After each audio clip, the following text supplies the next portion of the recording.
Good afternoon, everyone. Welcome to the HPL seminar this week.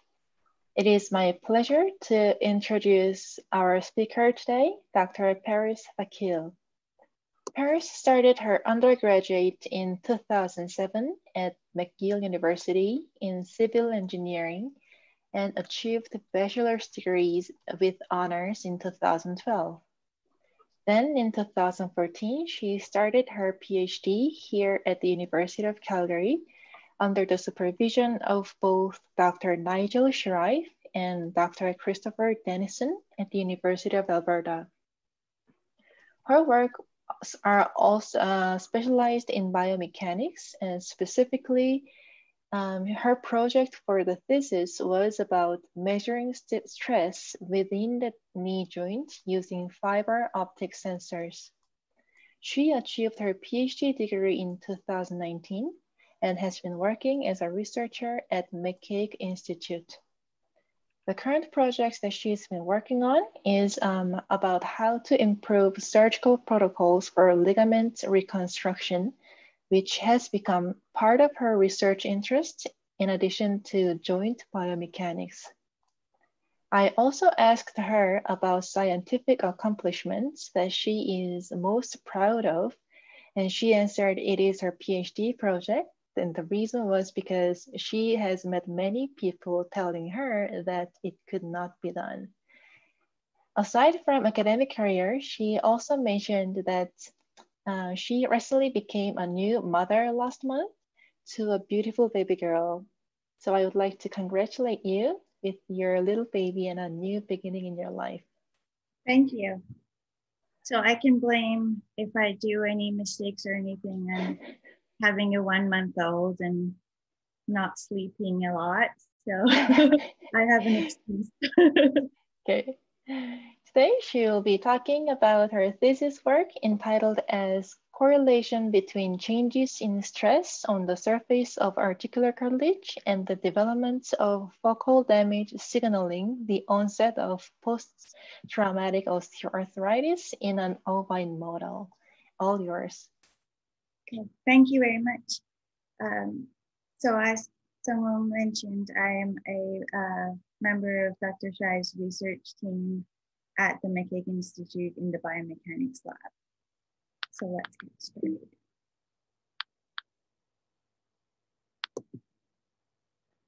So when knee injury occurs, there is an increased risk of developing osteoarthritis, but not all individuals with similar injuries develop OA. Additionally, we know that when torn ligaments are reconstructed and stability of the joint is reestablished, the risk of developing OA isn't diminished. So in other words, the response of humans to knee injury is very variable and very individualized. It's been hypothesized that a change in stress is a significant factor in that response to injury. The hypothesis that we considered was that when cartilage experiences a sudden change in stress, in the stress magnitude or in the distribution pattern across the joint, it's unable to adapt to these changes and it begins to degrade. And if there is a continual application of abnormal stress, that degradation will be exacerbated. Whereas if the person or the animal is able to restore a more normal gait, then changes in stress levels will be less, and therefore the disease will progress more slowly or not at all.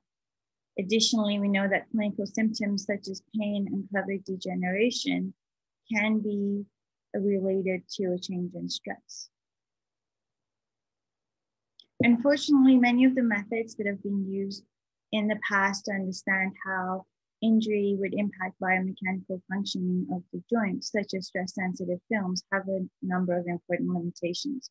Those methods typically include stress-sensitive films, such as Vakiel films, and the stress-sensitive films by TEC scan, like the iScan system or the K-scan system. The presence of these films within articular joints alters joint biomechanics considerably.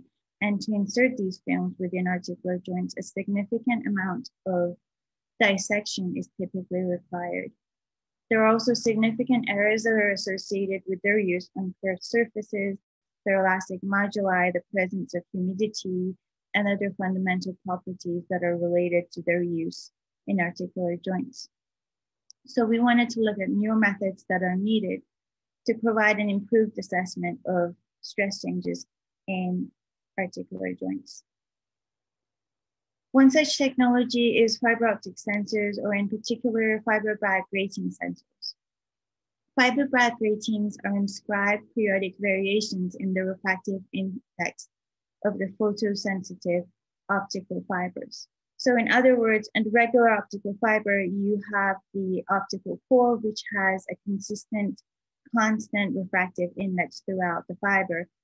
However, with FBGs, there is a periodic variation in that refractive index. And how that works is that when there's a light that propagates through the core of the optical core fiber and it reaches the FBG sensing segment, a portion of that light is reflected while the rest is transmitted. And that reflected spectrum is centered at what is called the Bragg wavelength.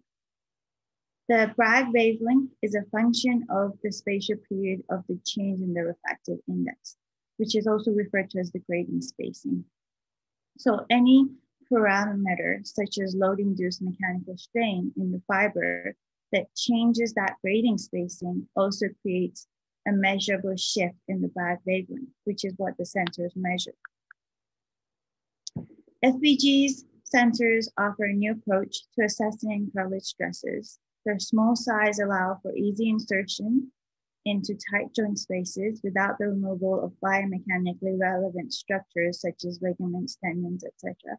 They're biocompatible, flexible, and mechanically compliant. They exhibit excellent wavelengths to strain linearity with sub-millisecond response time. The ones used in this study are also insensitive to orientation and limited changes in temperature. As we mentioned, we wanted to look at the shift in the change in stress following injury, and we decided to use the ovine model to do this. So 4 healthy, mature female sheep were accepted into this study. The subjects were all similar in weight and age. They were trained to walk on a treadmill at a constant speed of 2 miles per hour. Following this training, each subject underwent a plating surgery on the right limb. The plating surgery is a surgery where we implanted stainless steel fracture plates on the lateral side of the femur and the medial side of the tibia. These plates provide an attachment site for an instrumented spatial linkage, which was custom designed to measure gait kinematics.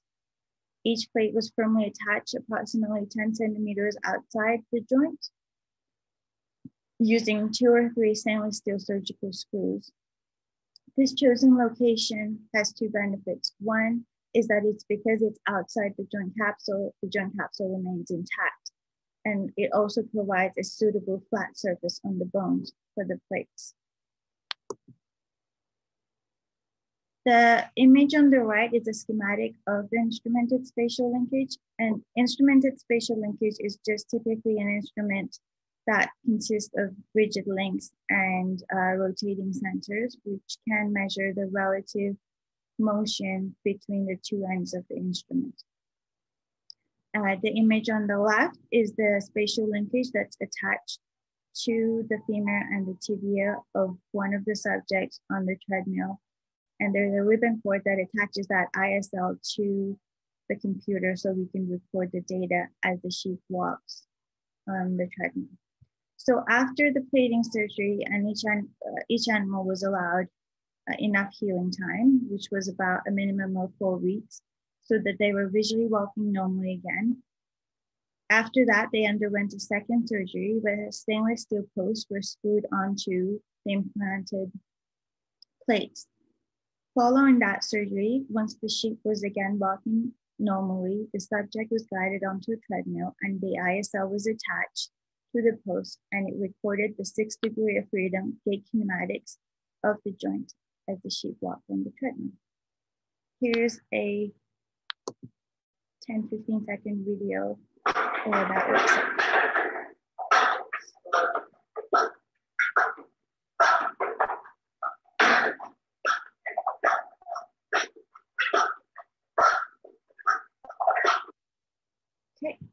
So following that intact gait kinematic measurement, the sheep underwent an arthroscopic surgery where the injury was inflicted. The surgery was conducted by a surgeon where the ACL was partially transected and the MCL was fully transected. After that surgery at 10 and 20 weeks, the gait kinematics were again recorded using the same described protocol with the ISL and the sheep walking on the treadmill.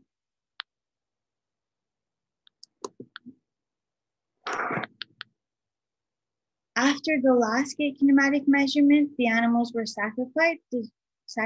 The joint was dissected and mounted on the parallel robot. The image on the left is just a generic image of the parallel robot that we have at the biomechanics lab at McCaig, and the one on the right is the joint mounted on the parallel robot. In that picture, the joint is mounted using bone cement, and the bone is, the distal aspects of the both bones are cemented into stainless steel pots. A denotes the tibial fixture, which is fixed onto a metal wall that's positioned behind the robot. B denotes the femoral fixture. This is B and that's A. And that's attached to the end effector, the surface of the robot. C is the ISL here. D is that ribbon cord that attaches the ISL to a robot.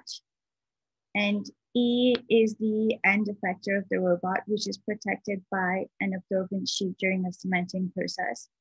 Those two little things on the absorbent sheet are optical connectors that are used to connect the optical fibers to the sensing interrogator. The fibers are too small to be visible in this picture, but we have images coming in. This is another 10-second video of what it looks like when the robot moves the joint as it replicates the gait motion.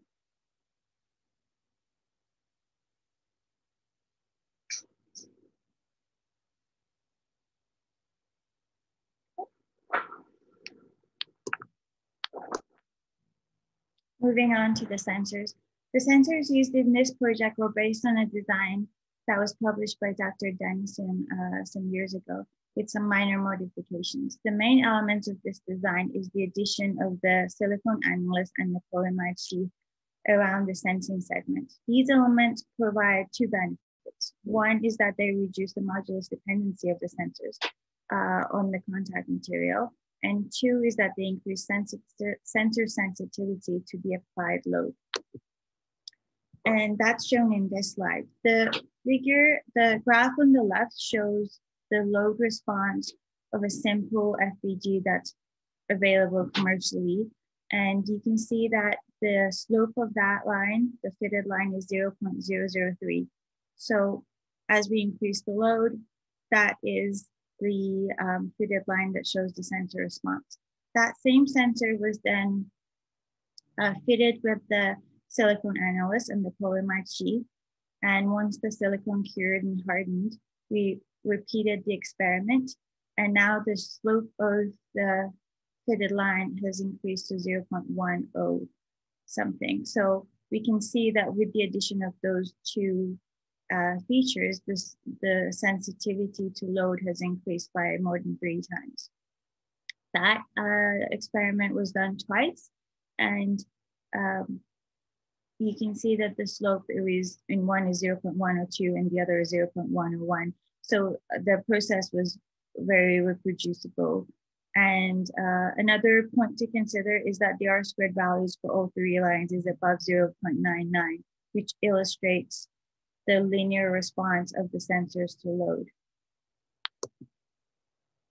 Each sensor has to be calibrated individually, and a unique calibration curve is needed to translate the sensor data to stress values. To do that, we needed a contact material. Other studies that have used these sensors in the past have used synthetic materials such as rubber as a contact material. We wanted to use a relevant biological material as a contact material, so we decided to use cartilage. Bovine cartilage was too thin for this purpose, so we used bovine cartilage. And to create a uniform stress on the sensors, we decided to use small cylindrical discs made out of the cartilage. So we used a 4mm biopsy punch to remove segments of the bovine cartilage, and those segments were then taken and put into a sheet with holes drilled into it. The holes had a diameter of 4mm as well, and the thickness of the sheet was approximately 2mm. So once we put those segments into these holes, we removed the excess using a sharp blade, and what was left was a cylindrical cartilage disc. A hole was pierced through the thickness of that disc, and the optical fiber was passed through that hole so that the sensor was lying inside that disc. The disc was then positioned in an MTS machine where no loads were applied to it, and the change in sensor output was recorded. This is an example of one of those calibration curves where we just plotted the change in sensor reading on the x-axis in nanometers and versus the stress that was applied to the sensor in MPAs. You'll notice that the unit for sensor readings is nanometers, because if you remember, we said that what the sensor actually measures is the Bragg wavelength. The R-squared value is also pretty high, and that shows that the sensor was well made. So the silicone annulus and the polymer teeth are symmetrical, and there are no defects or anything because of the linearity of the response. In terms of sensor placement, we decided to have 10 sensors placed on the tibial plateau of each joint, with 5 on the ligament side and 5 on the medial side. An advantage of these sensors is that you can have more than one sensor along the same fiber. So we had 10 sensors along 6 fibers for each joint. And here you can kind of see the fibers coming out of the joint. They're very small and hard to see. So to summarize really quickly the experimental procedures, we trained some sheep to walk on the treadmill. They were plated. The plates provided a connection site for the ISL, which was used to measure intact gait kinematics, after which each animal underwent an arthroscopic surgery where the ACL was partially transected and the MCL was fully transected. Gait kinematics were again measured at 10 and 20 weeks. Post-injury, the animal was sacrificed, the joint dissected and mounted on a parallel robot. Sensors were fabricated and calibrated and placed inside the joint.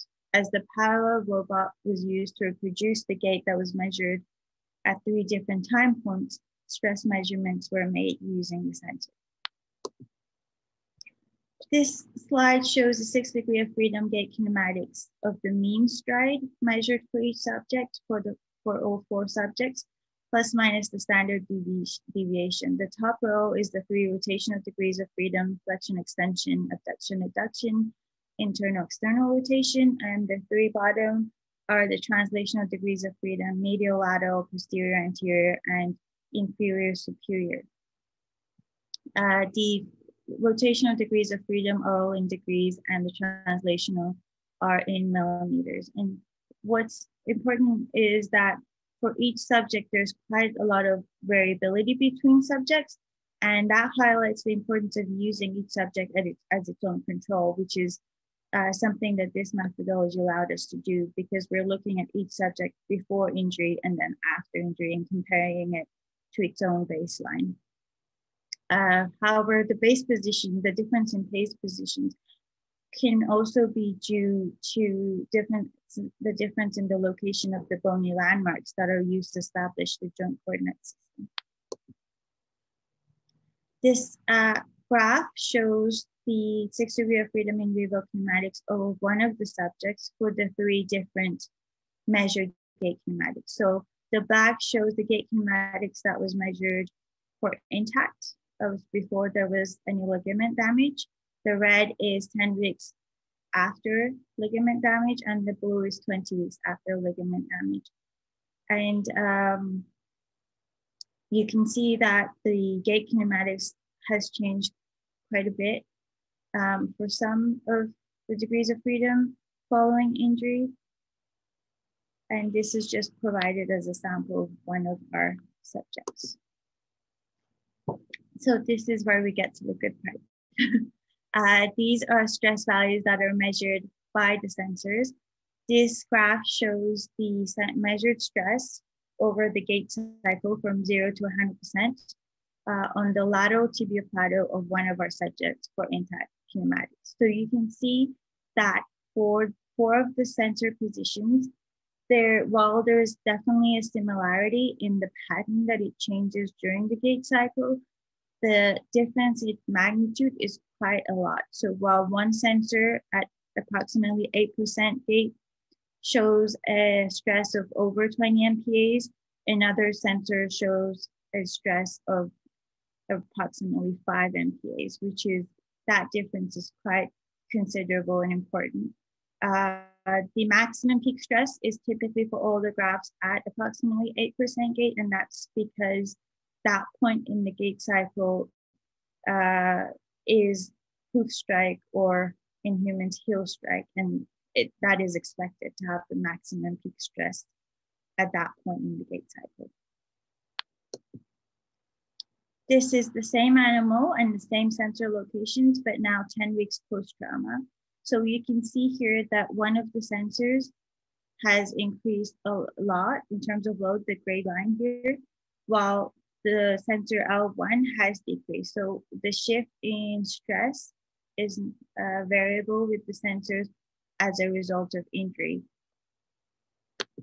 And this next slide is the same animal, the same lateral aspect, but for 20 weeks post-trauma. And again, the pattern has changed. The maximum is still at 8%, but the differences between the stress is, the pattern of stress is considerable following injury. So this methodology allows us to look at that difference in time following injury, but it also lets us compare the medial and lateral aspects. So for this is a different subject. Again, on the lateral side for intact gait kinematics, somewhat similar pattern to the other subject, but there are also differences. And the next slide shows the medial side.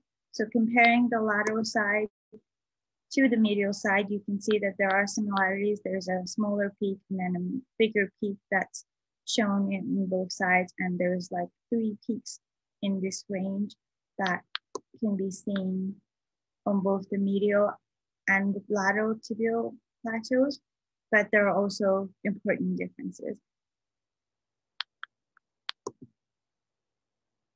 The damage, the point of the study was to look at where the positions of damage was and compare those to positions that experienced the highest change in stress. So we looked at the damage, and the damage to the articular cartilage and the stifle joints were graded by a minimum of 2 informed observers.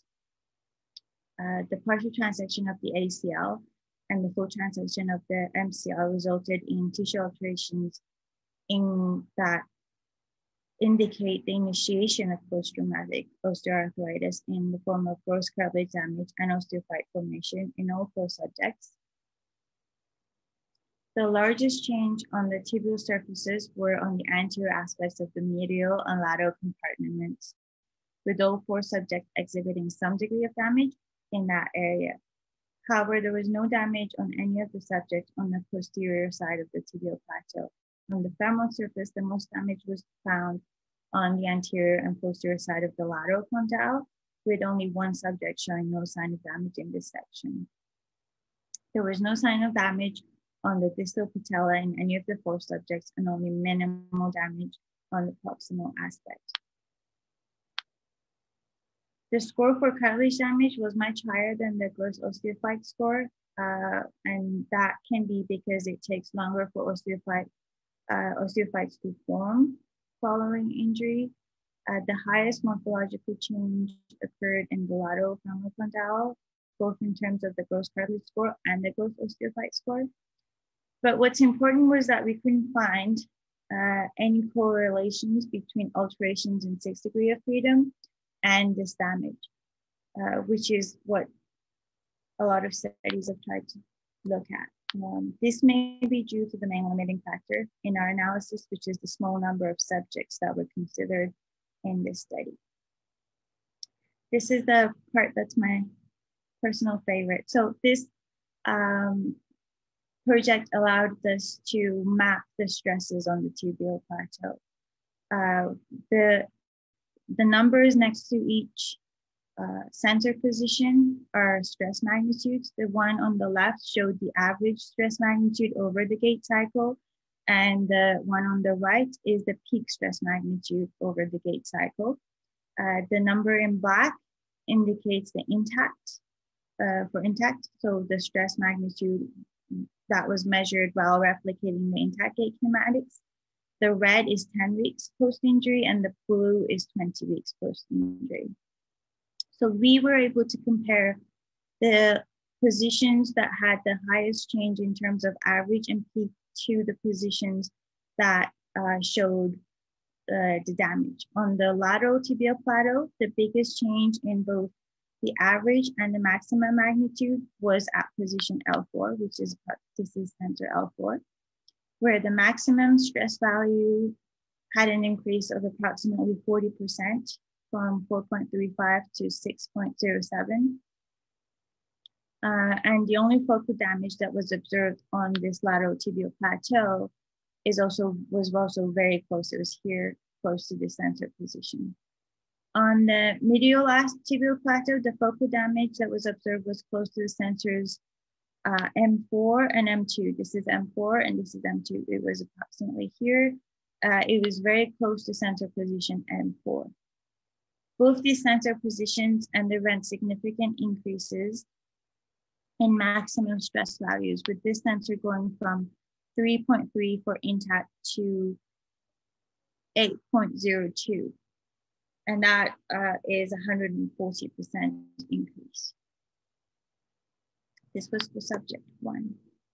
For subject 2 on the lateral tibial plateau, there was no large increases in the peak stress.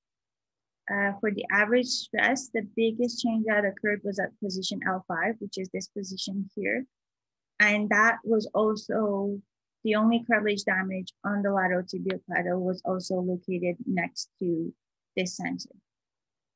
On the medial tibial plateau, the largest change in mean stresses occurred at position M2 here from 1.57 to 3.96. And with M4, with the largest in peak, also at M4 from 13 to 21.76. The only change on the medial tibial plateau was located adjacent to this center position. It was approximately here. For subject 3, focal damage was observed spanning the anterior aspect of the lateral tibial plateau, and there was a osteophyte formation that was close to position L4. So we expected large increases at these positions. And unfortunately, intact stress variations during gait for position L4 were unavailable due to blind segments that occurred in the data. But the peak stress at 10 weeks post, which was 3.07, did increase to 6.38, which is an increase of over 100%. And considering the average, the largest change occurred at position L4, which went from 2.44 to 8.24. And that again corresponds with the position of the damage. On the medial plateau, there was a small grade 1 defect close to center position M1, that's here, M5, sorry, and a larger focal damage on the anterior aspect. However, we were not able to have the data for these two sensors analyzed. they weren't suitable for analysis, I should say. In terms of the average stress magnitude during the gait cycle, there was a 56% increase at sensor M5, this one, representing an increase of more than 56%.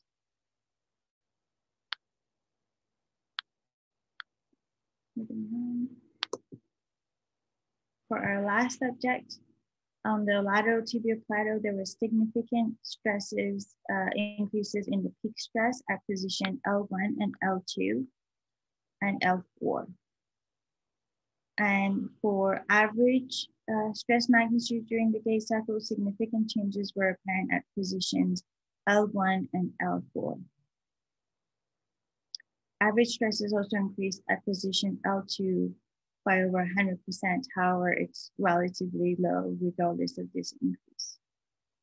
And interestingly, there was a grade 3 cartilage damage on the anterior aspect of the lateral tibial plateau. So here, and a grade 2 morphological change between sensors L1 and L2. So there was also one damage here and one here, which corresponds with what we expected. On the medial tibial plateau, the data was incomplete due to issues regarding the sensor reliability. Focal damage was observed on the anterior aspect here, and the anterior aspect of the medial tibial plateau put between these two sensor positions. However, we didn't have the data from that sensor. So it's hard to make any comments regarding the medial tibial plateau of this subject. So the significance of this project, along with our capability to measure and reproduce in vivo motions accurately and the improvements that have been made in the field of fiber optic technology, this study is the first accurate direct measurement of in vivo stresses in a joint over the gait cycle. There's been a lot of speculation about what happens to load transfer in a joint as OA develops, but no one's really been able to produce hard data, which was the aim of this study. We were able to observe and measure the differences in stress and relate those changes in stress to marked and observed degradation. And our results indicated that changes in stress do correlate to the initiation of post-traumatic OA or drive its progression. And that provides new insight into the potential biomechanical mechanisms of post-traumatic osteoarthritis. There were some limitations to our study, and the main one was the small sample size. So we only had 4 sheep, and that was mainly due to the difficulty of training sheep and keeping them for such a long time, and just generally the expense of such a complicated and longitudinal study. The other limitation is that when we reproduce the gait with the robot, it's not in real time. So it's at a slower pace, and considering the viscoelastic nature of cartilage and meniscus, that might be an issue. Additionally, we're examining tissue loads during a highly controlled gait on a treadmill, which can underestimate the intersubject variability in loads. And we didn't look at the hydrostatic pressure in the cartilage, which can also be an important factor. We've had 4 publications from this study. So if anybody is interested in some of the details that aren't covered here today, you can look up our publications. There's 1 that's already been published online and 3 that have been accepted, but they are in the process of being published. So they should be coming out soon.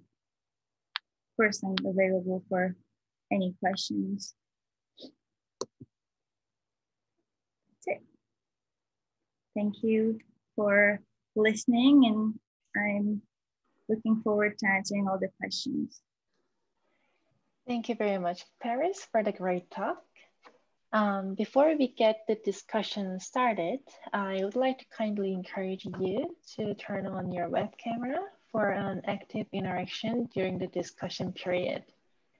And thank you very much for doing it. If you have any questions to Paris, please use the raise hand button. So if you go click the icon labeled participants at the bottom center of your screen, you will see the blue icon raise hand button at the bottom on the right side. Now the floor is open for the question and discussion. Okay, let me actually ask a question, Paris. So I'm just curious, so I'm not really familiar with the ship model. So would there be any reason for you to choose use a ship model, like an anatomic structure is similar to human or a gait pattern is similar to human? Yes, so as you know, we choose our animal models based on the kind of study that we do. And the sheep knee is quite similar structurally to the human knee. It's also the same size. And the sheep, because of its size, there is enough load on the joint so that we can get some good data. There was also a study that looked at the material properties of different tissue and compared those to humans, and they looked at a bunch of different animals, and the sheep apparently have closer material properties in terms of their cartilage and their meniscus to humans than other animals that are generally used in medical research. I see. Thank you. Brent, if you have any question. You are muted, Brent, sorry.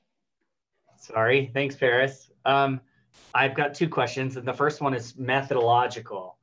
Mm-hmm. And it's about sort of how the fiber senses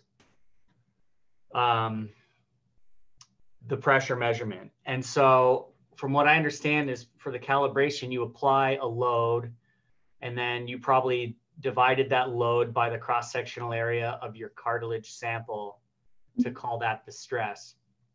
But so not knowing anything about the sample, if you doubled the size of the cross-sectional area, and so you cut the stress in half, would the sensor actually measure half of that load, or would it measure the exact same thing?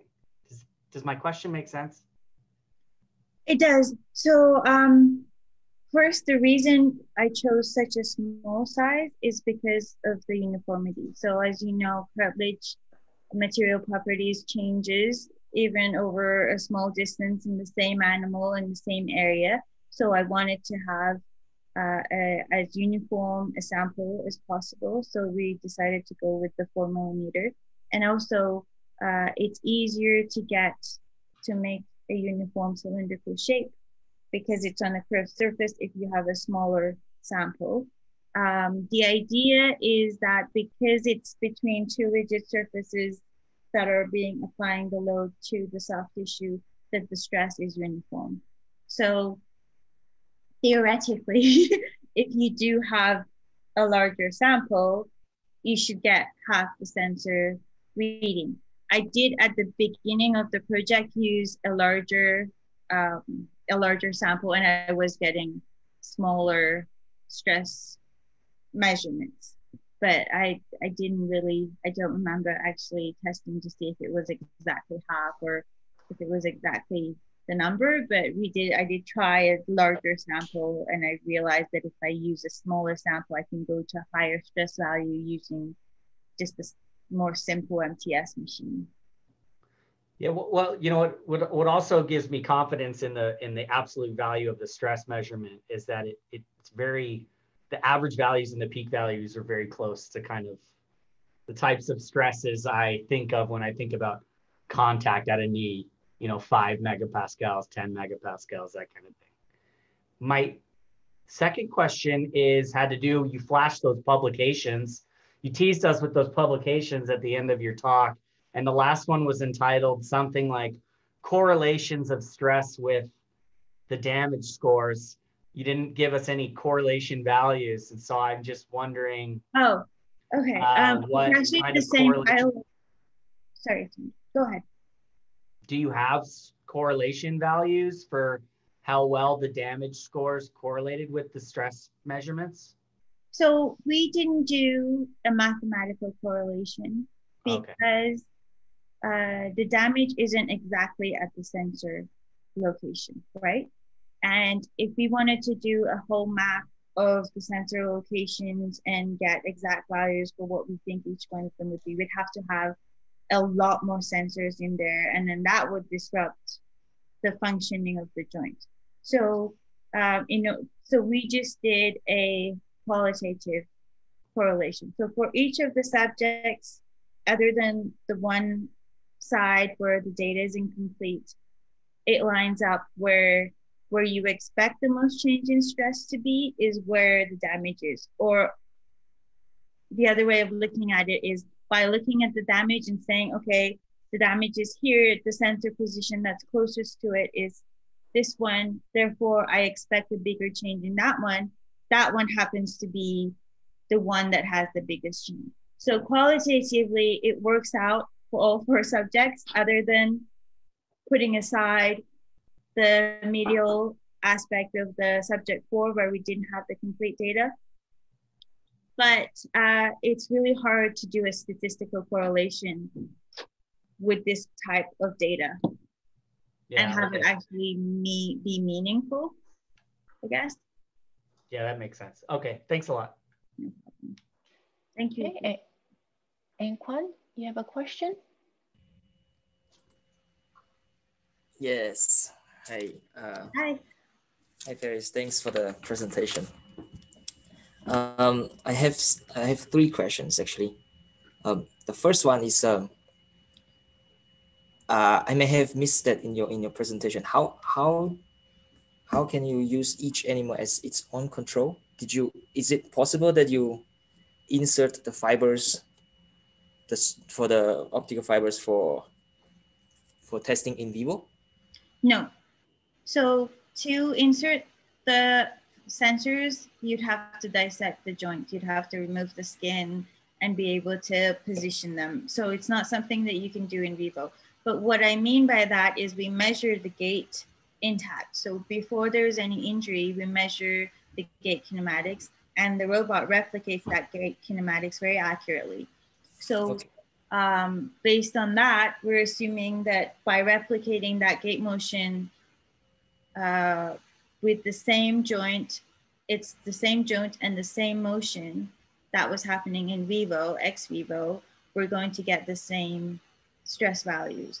And when I say that we're using the same animal as its own control, I mean that we're measuring what happens after injury, but we're looking at each animal independently. So we're looking at, subject 1, this was the stress value before injury, and this was the stress value after injury. And we're not looking at the group as a whole, which I think in a study like this, you would lose a lot of information if you don't look at each subject independently and you just take an average. Yeah. So my second question is about the geometry of the joint. So like in human, I think animals also have this subject-dependent joint geometry. Mm-hmm. And the placement of your sensor is very discrete in place. So how do you make sure that, say, for example, there's a lot of images that you show in your presentation. So that is... How do you make sure that those sensor positions is exactly where you intended to be? Okay. Especially so the one that is unloaded, the one that is not covered by the meniscus, that area. How do you make sure that you land on that? So that is true that there's quite a bit of intersubject variability, and that actually affects the results in that there was, for example, one sheep that had bigger joints, and we noticed that sheep was the one with smaller stress values. And there was another sheep, for example, that had kind of a more stumpy gait, and that one had higher stress values. So yes, there is that difference in the subjects. But what we did was I did it proportionally. So I looked at, you can see your screen, where the center of the center line between the medial and lateral tibial plateau was, and basically divided that area by by 4. And then at the 1/3 point, we inserted 1 fiber. And then at the halfway point, we inserted the 2nd fiber. And at 3/4, I inserted the 3rd fiber. So the measurement might not be in terms of millimeters, the same from like this fiber to the edge of the joint, but the proportion to the overall joint is the same. Yeah. Does that make sense? Yeah. But the other thing that comes to mind now is how do you keep them in place? Because there's a lot of shearing movement during the joint flexion or rotation.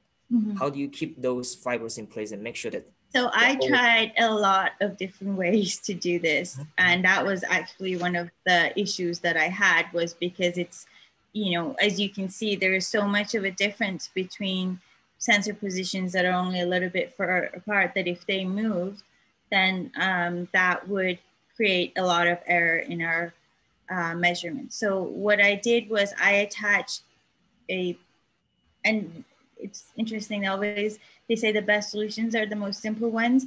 I tried a lot of different complicated ways to try and keep them in place, and the one that actually worked was very simple, and that was basically I attached labels to the fibers that before they entered the joint and after. So there would be like a big piece of paper attached here and a big piece of paper attached there, so that they couldn't move into the joint.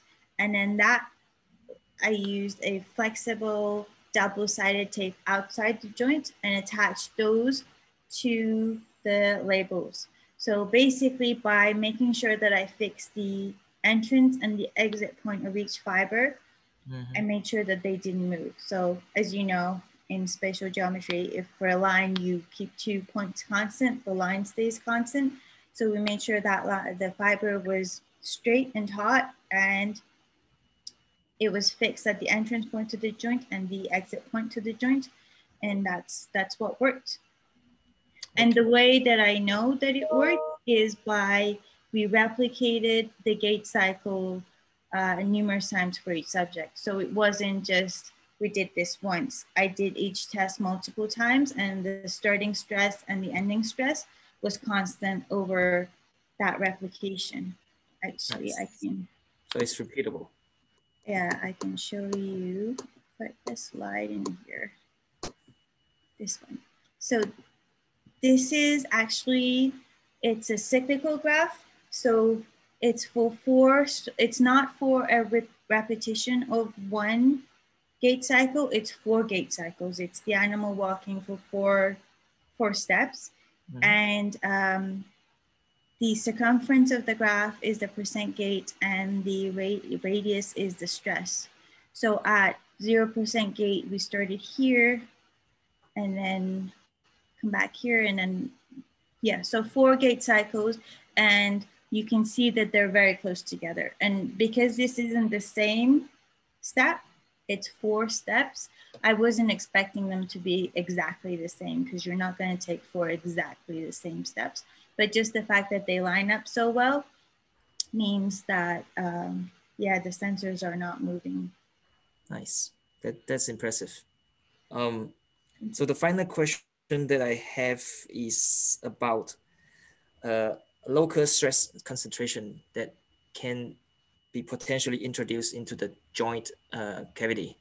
Have you thought about having this fiber cable like structure to be embedded within a flexible like silicone sheet, and then similar like a Fujifilm, thin enough, flexible enough that you can insert into the joint space to prevent this creation of the stress concentration? No, because one of the main advantages of this technology is that it's not a film, because the film disrupts the lubrication properties in the joint. And I mean, we're disrupting it anyway because it's an open joint in a laboratory setting, but it would disrupt it even more. And also it would be harder to insert, because as you know, the tibial plateau is not completely flat. There are bony bits, and it's much easier to insert and move a fiber that's about the thickness of a human hair through slightly thicker, but then it would be to have a film going through. And it also meant that a lot of the connective tissue that was connecting the meniscus to the surrounding bone and everything could remain intact, because I didn't need to slide in a whole film. So I looked at using a net system initially, but even that seemed to create a lot more disruption than just having the fibers. Okay. Can you tell me any disadvantages of this system? Oh, tons. First, you have to calibrate each sensor independently. So for each test, and at some point you may want to replace the sensors, because there can be, you can break a sensor, or you need a number of sensors ready, and each test has to be calibrated. And I wanted to make sure the calibration was reproducible. So each calibration process was done more than one time. And that means that it's very time intensive compared to, just using what's available commercially in terms of the stress sensitive films. Another issue that we had, which was because it was really the first time I used these sensors, I think next time I'd be better at it, was that these sensors are fragile, and they need to, for them to become, the gold standard in measuring stress, they need to be more durable. So what we had was, with the medial aspect of one of our subjects not being able to use the data, was that they had blind segments, and the sensor had broken mid-gait, and I hadn't noticed. So on my data, I hadn't noticed that the sensor was malfunctioning. Mm-hmm. So if I were to repeat this, I would write, or if somebody was going to do something similar, they'd have to keep a keen eye and make sure that while you're measuring the sensors, there's no sudden change. Mm-hmm. That could indicate that the sensors are malfunctioning. So yeah, there's definitely durability issues with these sensors, but there are so many important advantages, I think, that it definitely is worth using them. They can provide information that other methods can't, but yeah, there are disadvantages as well. Thank you. No problem. Cheers. Okay. Walter, please go ahead. Yeah, thank you very much, Paris. One of the questions that I had, and you partially answered it to Anquan, but that made me a bit worried. And that is because you insert the sensors at the end of the experiment, and then you reproduce the gaits, at the beginning and at different time points, and then when Anquan said, well, how can you do that? And you said, well, I'm comparing it to the same animal, and it's the same joint. And so my question is it the same joint? Oh, in terms of the damage that's happened, is that what you mean? Because it's now an injured joint and not a...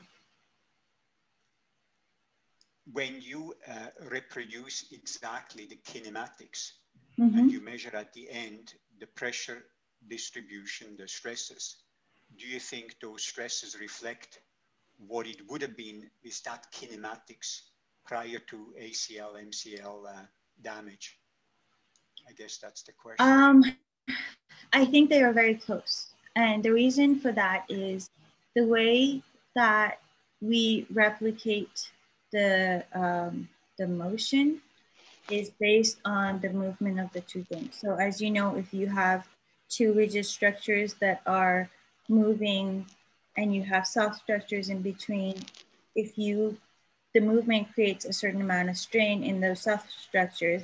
And if you have, for example, 5 different substructures and you cut 1 or 2 or whatever, it wouldn't make a change in the strain that's created in the others. So cutting the ACL is not... What? Does it? That's the question. No, it doesn't. So it's an engineering, like if you imagine you have, because it's not, you're not recreating the loads, you're recreating the motion. If you have, you know, a building with 5 columns and you knock down 2 of them, the loads are going to be different in the remaining 3 for sure. So if we were recreating the loads, now that the ACL and the PCL or the MCL are not there, the loads are going to be different, but we're not recreating the loads, we're recreating the motion. So if you have 2 rigid surfaces and you create a certain strain between these soft tissues and you remove a number of those soft tissues, because the motion is constant, you're still creating the same strain. So if you have, you know, a ligament in there or cartilage or meniscus or whatever soft tissue you have, the same strain is being placed on that tissue, regardless of if the ACL or the PCL are there or not. Does that kind of make sense? That is because that's the point that I'm trying to get at. I think that's because you're assuming you have the same joint. When we did this about 25 years ago, we did this in cat and rabbit models. We cut the ACL and we measured with Fujifilm, which is not as good, of course, and has its own things. And we aligned these animals exactly in a stereotaxic frame and then produced muscular forces that we could exactly measure. So we produced at various time points exactly the same joint configuration in the stereotaxic frame and exactly the same force. And therefore the load that went through the joint was exactly the same. But now the question is, were the pressures and the pressure distribution the same? And no, they wouldn't be, because you're recreating the force. But we're not recreating the force, we're recreating the strain. So the strain is the same, the force is not. Even if your cartilage is now twice as thick? Okay, so yes, in that sense, absolutely. I agree 100%. We are doing intact gait kinematics with tissue that's already degrading. My only response to that is there have been studies that have looked at the changes in material properties like modulus over time after the initiation of post-traumatic osteoarthritis. And over the period of 20 weeks, which is what the study is at, the change in material properties is not that much. So no, it's not the same joint, I agree. But the difference in the cartilage, while it's there, it's not enough for me to think it's going to be a large difference. For sure, there will be some differences because it's a damaged joint versus a healthy joint. But if we were doing it over a year or for like longer periods, that would definitely be a much more bigger concern. But over 20 weeks, the cartilage doesn't degrade to an extent where you would say, okay, the material properties have changed. If one of the sensor positions was in a point of focal damage, that again would create a whole other issue because the point of focal damage is also going to have a change in material properties.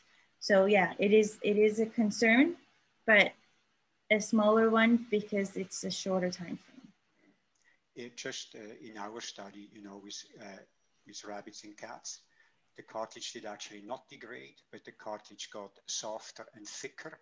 It was swollen. And when we went into the same joint configuration, so we have exactly like you, we have exactly the same kinematics and exactly the same orientation and exactly the same force, but the peak pressure is reduced 12 weeks after ACL transection in the cat and rabbit by 50%, and the contact area is increased by about 25%. Even though you're exactly in the same joint configuration and exactly the same force and exactly the same thing. So the point that I'm trying to make is if you put in a pressure type of a sensor and your material properties are different, then your pressure distribution will be different. And it's hard to then say what that would have been 20 weeks ago. But I've never worked with the sheep. In the sheep, the cartilage would not change. I understand what you mean, and I've read those papers. The cat one. It's just when you said you assumed that the joint was the same, and I think I would be very, very cautious with that. Yeah. because I think the cartilage will not be the same, the thickness will not be the same, and likely the permeability. I have to look it up, but there was a paper that looked at this, the material, and it could be that it's for sheep, it's a little bit like less, and speed is less. But yeah, this was actually one of the points that was brought up by one of the reviewers in one of the papers. So I remember looking into it, and we found a paper that said that the material properties didn't change. Like the timeline of it was longer than ours was, and therefore that was the response they gave to that review. But absolutely, I agree. It's definitely a limitation, but when you have all these stress measurement technologies that can only really be applied once the animal is dead, your hands are kind of tied. So unless somebody comes up with a new technology that can be used while the animal is alive, it's really hard to do. I agree. It's a very hard study to do, and technically it's an incredibly difficult study that you did. And, you know, you have to be congratulated. I mean, that's an incredible tour de force. Yeah. So, Walter, could I just add a little bit to what sure. Paris was saying there? So we've done rabbits and we've done sheep, and the sheep develops OA way slower than the rabbit. I don't know how fast the cat is, but this change in properties in the sheep is not quite as slow as the human, but it's much more in that direction than the rabbit. The rabbit for us just changes so quickly, we would have the problem you're describing. But while we acknowledge that there may have been some shift, as Paris indicated, it should be a lot smaller in the sheep because it develops away so much more slowly than the rabbit. That I don't know. Yeah. So I know in the dog that John Mattis is working with there the cartilage properties change really quickly as well. Yeah. And in the cat, it actually takes a very long time to see signs of damage and osteoarthritis, but the swelling of the cartilage and the softening happens really quickly, but you don't really see it histologically. When you do biochemical analysis, you realize it's much more watery. When you press on it, you realize it's much softer. Yeah, no, I just know that in the sheep, it's way slower than it ever was in the rabbit. So couldn't have possibly done this study in the rabbit. Yeah, I can see that. Yeah. Very good. Yeah, it's an incredible study.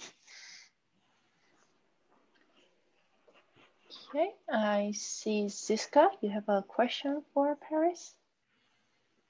Hey, yes, thank you very much. That was really interesting. I just have a more practical question about the challenges that you had while training the sheep. Can you tell a bit more about that? Like, what were the challenges? That was simultaneously a really fun part and a really stressful part of the experiment. So we had a trainer that worked with the sheep, but it's very interesting that sheep have very unique personalities, and some sheep will just decide, today I'm not in a mood to walk and you can't make me, and I don't care how many treats you want to offer me, I'm just not doing it today. We actually had one sheep that was walking perfectly for months, and we were really proud of it, and it was doing really well. And one day it was just not in the mood to do the training, and one of my colleagues got really mad at it and was like, started yelling at the poor sheep, and that sheep kind of looked at it almost like it was offended. And in my mind, I'm like, sheep can't get offended. But for the rest of the experiment, if that colleague was in the room, the sheep would not walk. It was like, I don't like you, I'm not doing this for you. And we had to, like, that person would leave the room and I would go and get the sheep and she would walk perfectly fine. But if he came into the room, she would just kind of look like this and be like, nope. So yeah, and also not all sheep can be trained to walk on a treadmill. Some just don't have the capability. And that was another challenge. So we started out with a bigger number of sheep, but some had to be eliminated from the study because they just weren't interested in learning to walk. But over a period of about 2 months, they were pretty good at walking on the sheep, especially because there were treats involved after they were done, and they knew if they did a good job, they got more treats. So yeah, it was interesting, and it was kind of heartbreaking having to sacrifice them after you spent so much time training them. But yeah, it's doable. For sheep, they're actually smarter than you would think. They, for the most part, were easier to train, I guess. So you're saying 2 months of training, and how many days a week? So the trainer would work with them like 3 times a week, an hour each approximately. And that would include, the first bit was just teaching them, the first few days, just teaching them to trust humans, and then teaching them that it's okay to be on a leash, and then slowly getting them on the treadmill, and then over time starting at slower speeds for them to understand the concept of a treadmill, that their surrounding is constant and their feet have to keep moving. That would take a few weeks, and then slowly working your way up until they're comfortable enough to just, after being in a surgery and having all those drugs in their systems, and they've woken up and they're hungry, for them to be comfortable enough to just jump on a treadmill and walk for you. All of that at least takes 2 months, but with some sheep a little more. Okay, well, it's really impressive. Thank you. Thank you. We had a great sheep trainer, which helped. Having that support staff that are great to work with definitely made things a lot easier.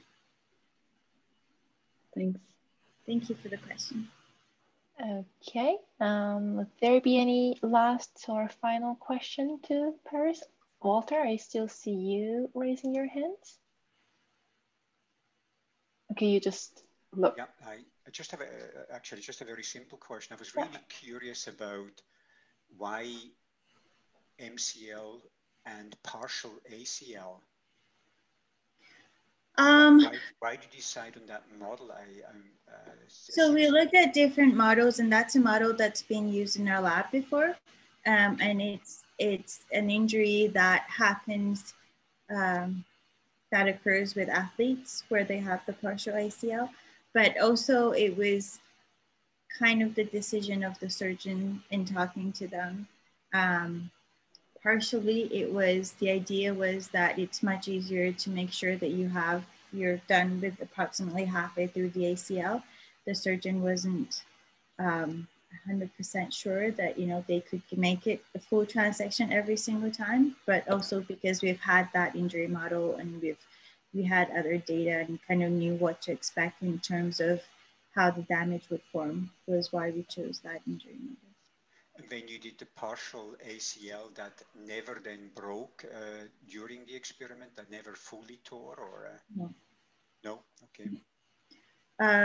So I can't say that for all 4 subjects, when I say partial, they were exactly 50% transected, but they were very close, and we didn't have any issues where the ACL would get fully transected by accident or during the experiment.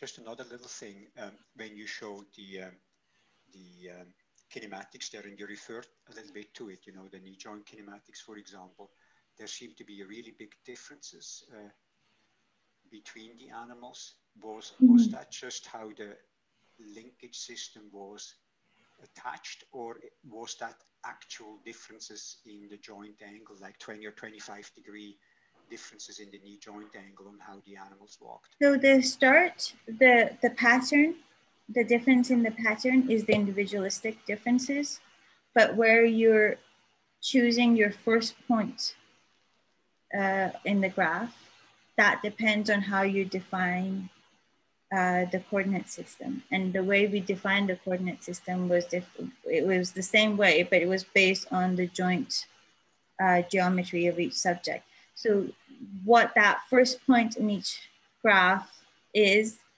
the baseline basically can be attributed to the difference in how we defined the coordinate system, but how much the pattern changed over time, that was individualistic differences between the sheep, which was quite considerable.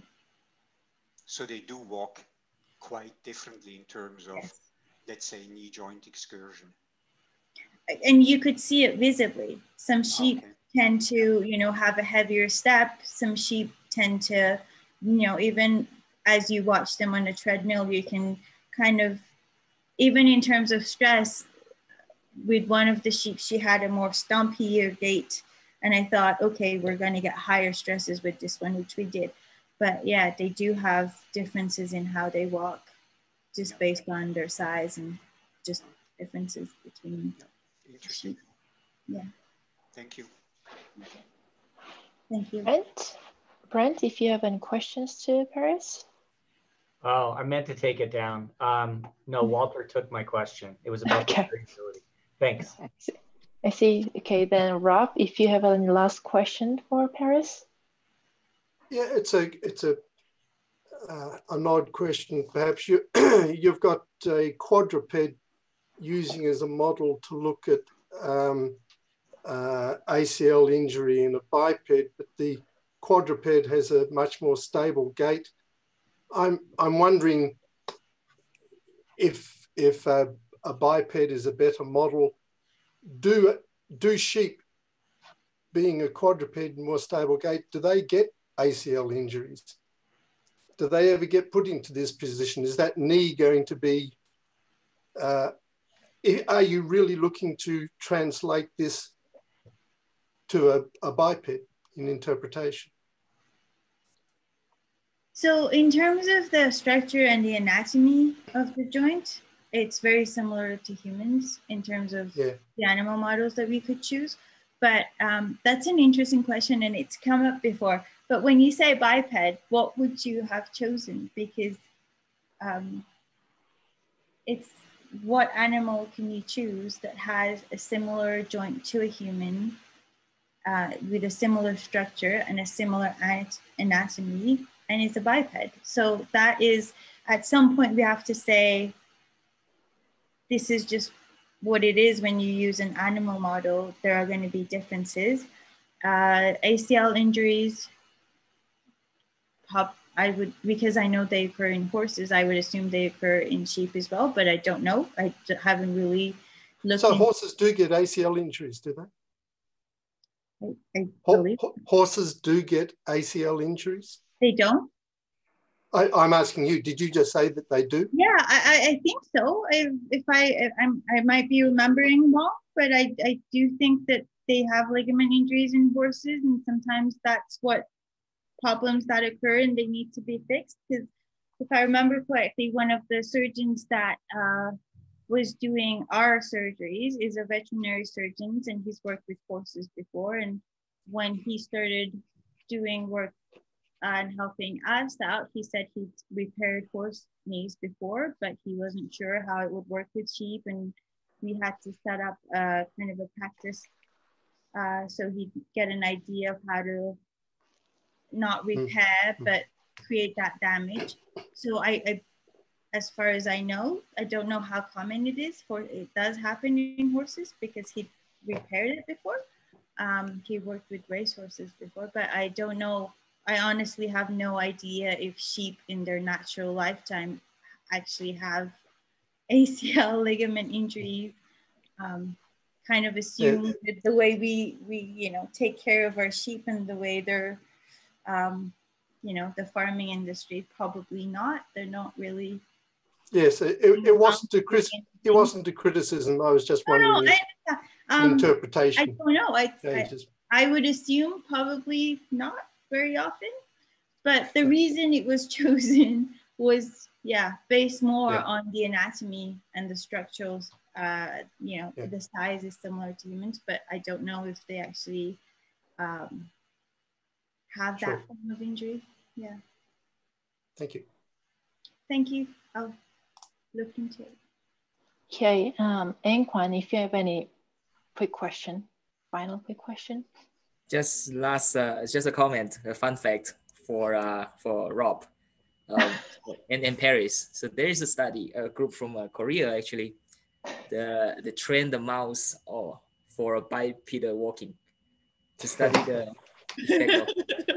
effect of obesity on osteoarthritis. You should check it out. Begin. I'll send it to you. H.G. Wells did the same thing, didn't he? The Isle of Dr. Moreau. Yeah, but it's interesting because we actually had a reviewer who asked, why don't you use emus? Because they are bipeds. And I was thinking, well, first of all, where am I going to get emus from in Calgary? And then how am I going to train them to walk on a treadmill? Like, they're not. I wouldn't take an emu. They're pretty nasty. So I looked up the anatomy of an emu knee, and it was very different from a human. So I was like, yeah, it's a biped, but the knee is so different from a human that if I had chosen an emu, you'd probably be like, why did you choose an emu? It's a bird. Okay, on that note, I would like to thank Paris again for sharing her work with us. It was really fun, I think. Next week, we'll be hearing from Sasha Segovia, and the title of his talk is Shoe Bending Stiffness and Muscle Tendon Unit Function in Running. Thank you very much for all coming today, and I'll see you all next week.